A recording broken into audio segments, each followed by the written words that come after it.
Hi all, welcome to my channel థాటిగ్గర్. మీ అందరికీ థాటిగ్గర్ ఛానల్కి స్వాగతం.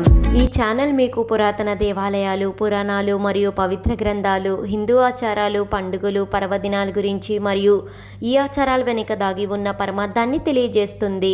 అంతేకాకుండా టీటీడీ మరియు ఇతర దేవాలయాలకు సంబంధించిన కంప్లీట్ లేటెస్ట్ ఇన్ఫర్మేషన్ని అందిస్తుంది. ఓం నమో భగవతే వాసుదేవాయ. తిరుపతి శ్రీ వకులామాత ఆలయంలో ఆలయ వార్షికోత్సవం అంగరంగ వైభవంగా జరిగింది.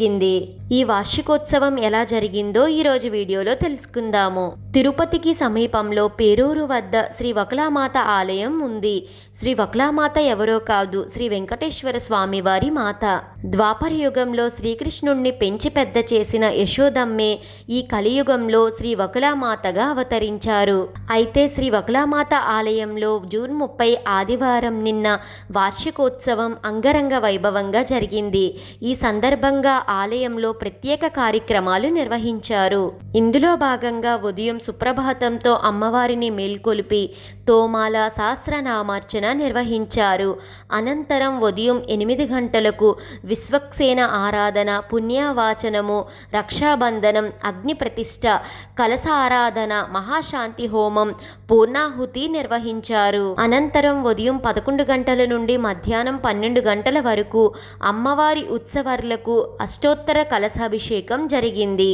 ఈ కార్యక్రమంలో టీటీడీ అధికారులతో పాటు విశేష సంఖ్యలో భక్తులు పాల్గొన్నారు. ఈ సందర్భంగా తిరుపతికి చెందిన ఒక భక్తుడు 1,24,000 రూపాయలు విలువైన బంగారు పూత పుయ్యబడిన కవచాలను శ్రీ వకులామాత అమ్మవారికి ఆదివారం అనగా నిన్న అందజేశారు. ఇలా తిరుపతి పేరూరు నందు ఉన్న శ్రీ వకులామాత ఆలయంలో అంగరంగ వైభవంగా వార్షికోత్సవం నిర్వహించారు. తెలుసుకున్నారు కదండి. ఈ వీడియో మీకు ఎంతగానో ఉపయోగపడుతుందనే అనుకుంటున్నాను. మీ సపోర్ట్ కోసం ఈ వీడియోని లైక్ చేసి షేర్ చేయండి. ఇలాంటి మరెన్నో వీడియోస్ కోసం థాటిగ్గర్ ఛానల్ని సబ్స్క్రైబ్ చేసి అక్కడే ఉన్న బెల్ ఐకాన్ని క్లిక్ చేయండి. ఓం నమో నారాయణాయ. Thank you for watching.